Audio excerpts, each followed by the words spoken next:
tá num nível um pouco mais avançado do inglês, tá estudando prepositional collocation, ou seja, as combinações das preposições com as palavras, e tá pensando, meu Deus, eu quero atividades para poder praticar esse conteúdo que é muito grande, muito complexo? Vem comigo que eu te dou 3 atividades para praticar prepositional collocation em inglês. Bora!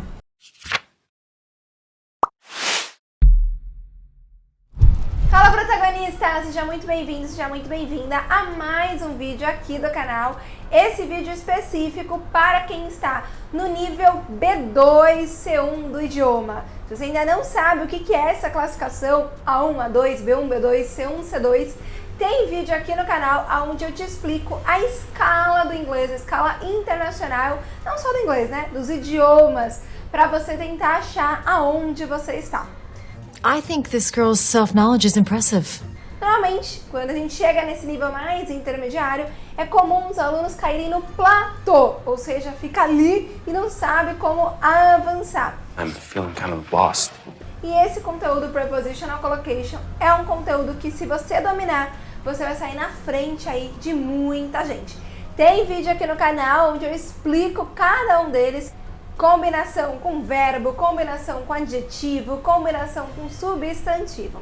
Mas nesse vídeo eu vou trazer 3 modelos de atividade para você praticar esses conteúdos, tanto para você que está estudando de uma forma mais autônoma e está aí perdido como poder praticar, e você que é professora, que é mentora e está sem ideia de atividade. Mas antes, se você ainda não é inscrito no canal, se inscreve, ativa as notificações para você ficar por dentro de tudo que a gente produzir por aqui. E se você não me conhece, se é a sua primeira vez no canal, muito prazer, meu nome é Luciana Alípio, eu sou mentora de inglês e cofundadora do método Raise. Bora pro conteúdo? Bom, o primeiro tipo de atividade é com nível de protagonismo baixo, onde essas habilidades que estão na tela ainda precisam ser desenvolvidas. É claro que quando você chega num nível mais intermediário, nível B2 do idioma, é muito provável que o teu nível de protagonismo também seja alto, porque você já teve que passar por muitos desafios para chegar aqui. Então já recomendo você para ir logo para atividade avançada ou fazer as 3 aqui. Esse primeiro exercício que eu proponho, um pouquinho mais fácil, ele é para você identificar a Prepositional Collocation no texto. Então, vou colocar um texto aí na tela para vocês. E aí, vamos ver, já dá print para depois você tentar fazer sozinho, pausa o vídeo, faz sozinho primeiro. E aí, a ideia é você tentar achar, localizar.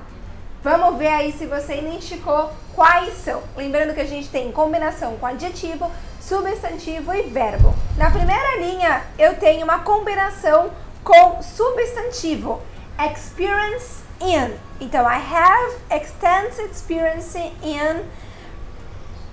I'm short-sighted too. I have extensive experience in. Então, prepositional collocation, substantivo. Nesse mesmo parágrafo, resonate with. Resonate with, ressoar, né? Comunicar com os clientes, customers. Segundo parágrafo, I specialize in. Specialize in, combinação com verbo, verbo especializar, né? Understanding of, combinação com substantivo. I am skilled at, eu sou habilidoso em, combinação com adjetivo, skilled. Keen eye for, combinação com substantivo, eye. No terceiro parágrafo, passionate about, combinação com adjetivo, passionate. Go for, combinação com verbo. Hit for, combinação com verbo. E no último parágrafo, thrive in, combinação com verbo. Field of, combinação com substantivo, e excited for, combinação com adjetivo. E aí aqui fica a minha dica para você praticar esse conteúdo através de artigos. Pega aí uma página de um jornal internacional, se acostume. Se você está no nível B2, você tem que ter hábito todo dia de ler notícias internacional. Então fica ligado no BBC News, New York Times, Washington Post e vários aí que a gente tem, jornais disponibilizados, a maioria na internet, gratuito. Pega trechinhos e começa a identificar. Porque esse conteúdo, ele é um conteúdo que não tem bem uma regra, até tem umas regrinhas, mas a melhor maneira é você se acostumar com essas combinações, assim como é no português.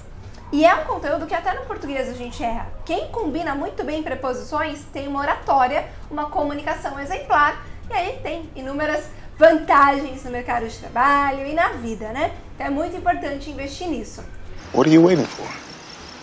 Vamos aí para o segundo tipo de exercício, que é protagonismo médio. Aqui, o meu desafio para você é traduzir frases do português para o inglês, porque aí a sua cabeça vai começar a ver sentido quando usar a tal das combinações com preposições, que, como eu falei, são muitas.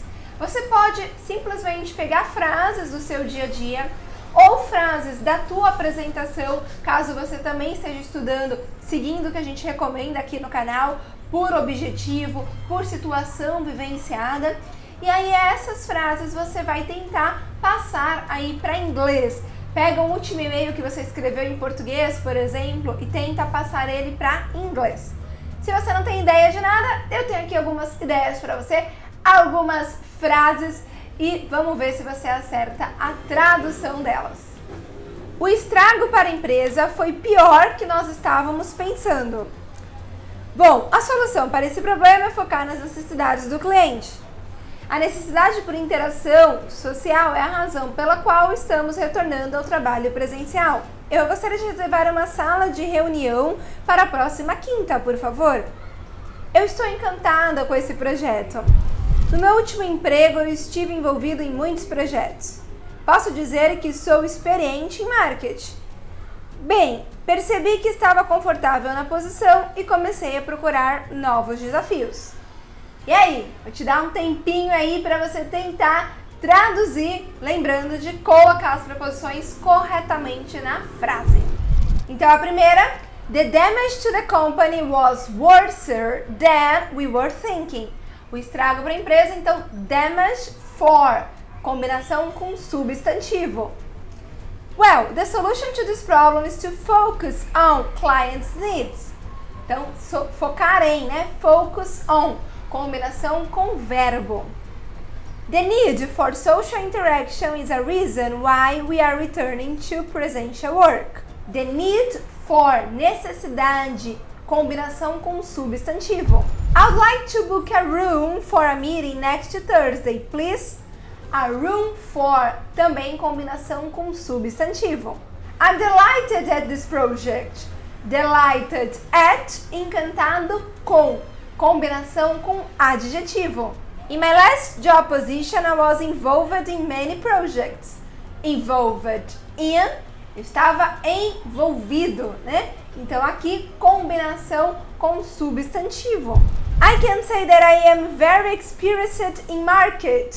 Experienced in, combinação com adjetivo. When I realized that I was comfortable in the position when I started looking for new projects. Comfortable in, combinação com adjetivo. Então pega essa ideia aí, tudo que você estiver escrevendo em português no mercado de trabalho, ou às vezes falando, já vai tentando traduzir para inglês para ver se você está fazendo o match correto aí, a alocação da preposição. Vamos agora para a atividade de protagonismo alto. Aqui, a minha ideia é você trabalhar uma atividade multi-skilled, ou seja, que trabalhe mais de uma skill, mais de uma habilidade. Então, eu vou deixar aqui na descrição um exemplo de um áudio curtinho, mas você pode pegar podcasts, você pode pegar TED Talks, por exemplo. Então, é muito bom, você vai lá no site do TED, pega algum podcast internacional que você gosta e ouve esse podcast, ouve esse diálogo curtinho. E aí você tenta identificar ouvindo, que é mais desafiante, porque a pessoa conecta, né? Preposição é algo que conecta na frase. Mas tenta pegar ouvindo, Se for possível, pegar a transcrição do que você ouviu no site, melhor ainda. E aí depois você anota quais foram as combinações que a pessoa usou na fala, naquele podcast, e você grava um áudio ou escreve, ou faz os dois, contando a tua opinião usando as mesmas prepositional collocation. Então, passo 1, ouvir e tentar identificar. Passo 2, anotar, escrever o que ouviu. Passo 3, se tiver a transcrição, leia a transcrição. E por último, grave um áudio para você mesmo ou para um colega que está estudando com você, contando o que você entendeu deste podcast. Então, dessa maneira, você trabalha as 4 habilidades, falar, ler, escrever e ouvir, e força bastante você a aplicar a tal das combinações de preposição, que não tem como. Se você não praticar, você vai acabar errando. Claro, é um erro, gente, de relevância baixa. A gente sempre fala isso aqui na Raise. Eu vou até pedir para o editor deixar na tela a partezinha da nossa ferramenta exclusiva de gestão de estudos, onde a gente tem um campo só para o aluno selecionar a relevância daquele erro. Porque são erros que às vezes, até em português a gente comete. Só que, como eu falei, conforme você vai ajustando, melhora a tua comunicação em qualquer idioma. Então, você mapear os teus erros, mapear as palavras que você aprendeu, te ajuda a quantificar, mensurar o aprendizado, mas mapear a relevância também. Porque nem todo erro é erro que você precisa ficar lá revisando toda hora. Então, essa é a minha dica para você, dessas 3 atividades. Comenta aqui qual que você vai fazer. E ó, um desafio, seleciona 5 de cada categoria. 5 preposições combinadas com adjetivo, 5 com substantivos, 5 com verbos. E fica trabalhando essas 15 durante aí pelo menos 3 meses. Ouvindo e tentando identificar, lendo, tentando falar, tentando escrever na hora que você vai colocar para fora. Quando você masterizar, aí você pega mais 5. Devagar e devagar, você vai conseguir produzir muito e acertar bastante. E soar o nível que você deseja. Se inscreva no canal, ative as notificações, porque eu tenho certeza que esse vídeo vai te ajudar muito a chegar no nível C2. Bora!